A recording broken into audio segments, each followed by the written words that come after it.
Welcome back to Triggered Easily. My name's Alex. And I'm Richard. And today we got an interesting subject for you. Go ahead and start it out for him, Richard. All right. Well, as you guys can see in the title, it's going to be, should you carry with one in the chamber or should you have one with not in the chamber? Well, stick around to find out. Let's get to the video. Let's get straight to it. All right, Richard. This is a great subject, and I think our views differ a little bit, so I think it'll be interesting to talk about for everybody. Yeah, definitely. All right, so... Let's get straight to the T. Yeah, should you carry one in the chamber? Why should you or should you not? I got two answers to this question. Okay. Me personally, I think you should actually carry with one in the chamber. Okay. Now, on the flip side of that also is, if you're not comfortable with your gun, I feel like you shouldn't carry one in the chamber. Now, me personally, I carry two types of guns, one with safety, one without safety, of course. Anytime I'm carrying a gun without safety, I do not carry one in the chamber. Now, anytime I carry one with safety on, with a safety on it, I carry one in the chamber. Okay. It's a comfort thing with me. I feel like the reality is, once you get to know your gun, once you get to know guns, and you get used to them, I feel like that's when you should go out and always have one in the chamber, regardless of safety or having a safety on it or not. But it's just really if you're comfortable or not. I'm honestly not comfortable. I've seen way too many videos about people shooting themselves. And I'm talking about professionals, shooting themselves because no safety, missed trigger pull or, so anytime I have a gun with no safety on it, I typically don't have one in the chamber. But that also, it goes to say, once you know your gun, I feel like you'll be quick enough to draw it out if anything happens. That's why you have to learn your gun, take it to the range, get to know it. Yeah. Because if I get in any situation, I don't feel like I'm at a disadvantage without having one in the chamber. Yeah, I think we might not be as different on this as I thought we would be. That's so loud. So I always carry one in the chamber, right? No matter what I'm carrying, and I think even without a safety. Yeah, because I carry a lot of revolvers. Okay. Sometimes, and revolvers naturally don't have a safety. Right. They do have a heavy trigger, a lot heavier than most of your handguns. That is true. Without a safety. It's just something, I guess because I've done it for so long, it's something I'm very comfortable with. I've been doing this for a while, so I feel pretty comfortable, being able to pull and not put my finger on the trigger until I'm ready to pull the trigger. Right. Most of my regular handguns do have safeties on them. I'm a big fan of Smith & Wesson, the Shield series, obviously, and all the M&P series. I was going to say, the Shield series, all of them have safeties, right? Yep. Okay. I believe, unless you can find some exceptions, I believe all of the M&P series have safeties from the factory. Now, this might be a weird question to ask, but do you keep your safety on? Yep. You do keep your safety on. Okay. Yeah, and I think that's a whole nother discussion. We could probably have a video on that. Leave a comment down below if you want to see that video, because I think that's a whole nother discussion for another time. We could probably spend 30 minutes talking about that. Right. But I do carry, when I do have my Smith & Wessons on me or my 1911, I do have a safety. Can I borrow your... Yes. I brought two of my guns in today, guys. Canics do not have safeties, by the way. And then I also got my Taurus right here. When I carry it, I always have the safety on, and I carry one in the chamber for this. And just so you can see, guys, both of these guns are unloaded. I know we do this. Yeah, the safety was on, still unloaded. We check all of these guns before we start filming, but just so we can show you guys, they are unloaded. This guy has a safety.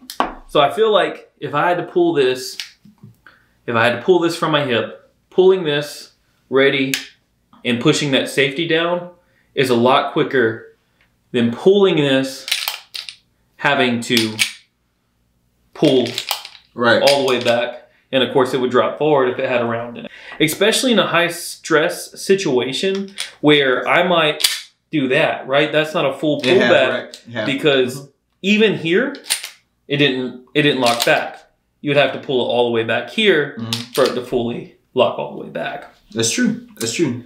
Yeah, and of course, anytime that I've never had to pull a gun. Yeah. So I think anytime I would have to pull a gun would be a high stress situation. Mm-hmm. Now, of course, in a high stress situation, every second does count. Now, that goes to show you need to learn your gun when you get it, okay? So, like I said, I'm pretty comfortable with my gun. If I, pull my gun out, being able to cock it back really quick, but it just goes by doing it repetitively. Hopefully, you never get in a situation where you have to do that. My opinion, what I would say to you guys, if you do not feel comfortable with your weapon, definitely familiarize yourself with your weapon. If you're not going to be comfortable carrying your gun, definitely if it doesn't have a safety, me personally, I would tell you do not carry one in the chamber. Yeah. Or if you do decide to carry one in the chamber, have it in like the car, or I really wouldn't know how to tell you what to do with it, of course, because this is a very opinionated discussion. We don't really have to look up facts or anything behind this because everyone's opinions differ. Everyone's viewpoint differ, and you could be whether a lot of people are put one in the chamber, and a lot of people are, well, I don't want one in the chamber just for safety reasons. So yeah, and I would agree with that. You guys got to do what's comfortable for you, and we don't want to sway your opinion one way or the other. Mm-hmm. But like you said, get to the range. Get some practice in. If your range allows you to pull after you get comfortable with the gun, after that happens, then you can go out and practice pulling your gun. Mm-hmm. But remember, guys, finger placement is everything. No matter how quick you're trying to be, if your finger's here before it's ready to be, it's never good. Yeah. It's never good. So if you're trying to save a half of a second putting it here, it's not worth it. Right. That's how people misfire, shoot themselves, shoot other things. That's how that happens. Trigger placement, I feel like is the number one part of safety when having a gun in general. Never put your finger on the trigger unless you're ready to pull it. And the other thing I think we should talk about is where you carry and the holster you're carrying in. That's true. Also, I think it matters a little bit if you're carrying concealed versus open carry. Correct. We live in Florida right now. Florida is a concealed carry state. Yes, it is. So we have to carry under our clothes. Correct. So that means the stock holster that these Canics come with are outside of the clothes. Correct. Carrying. I mean, unless it's wintertime, the 6 days we get here where you can wear a big puffy jacket, you're not carrying with that holster. That's correct. This is a full-size gun, so it's a little bit large anyway. Yeah, so with my Canic, I typically use it as my car gun. I'll have it in my car. Now, that's another thing as well. I feel like that's another separate debate. With my Canic, now, when I carry it, when I'm holding it on me, I have a pouch that I usually carry it in. That's how I conceal it a lot of the times when I'm carrying a full size. But when I have it in my car, I do have it with one in the chamber. And that's because if anything happens, I'll be already ready, so I don't have to make that extra pull. Now, when it's on my person or in my bag, I have a lot of stuff in there, and it's a lot of jumbling. So I don't want any misfires or anything like that to happen. So that's why I do it like that. But I definitely keep it loaded when it's in the car.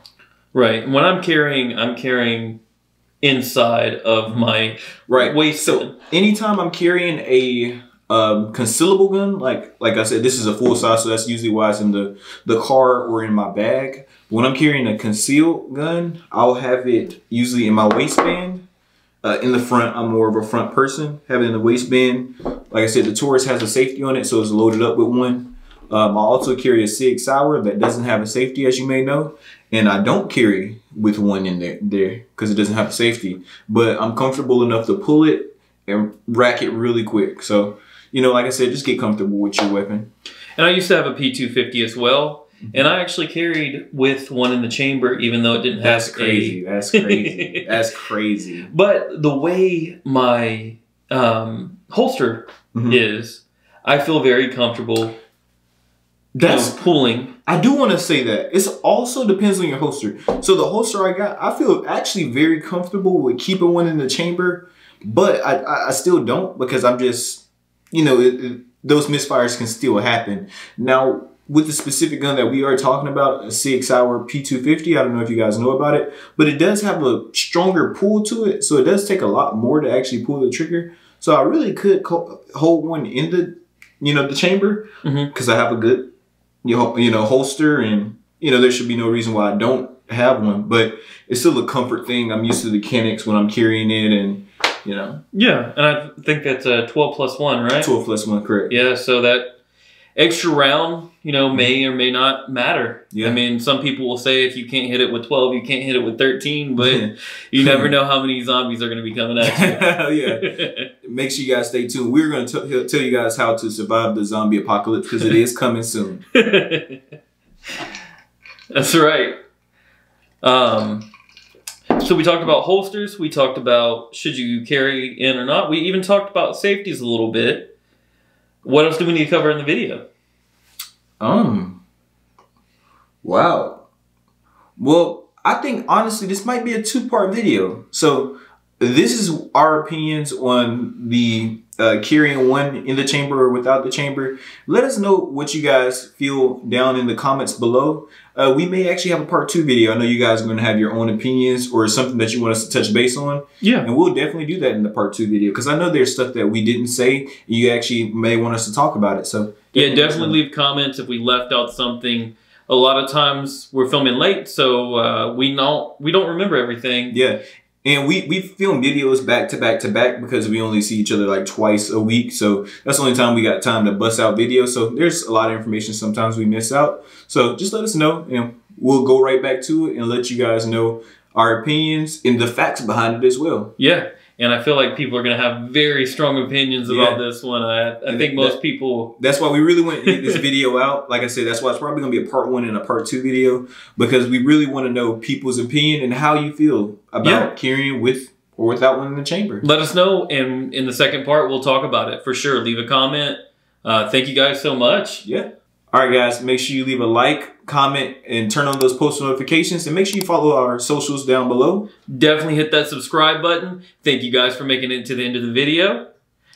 And we're out. Triggered easily. Triggered easily.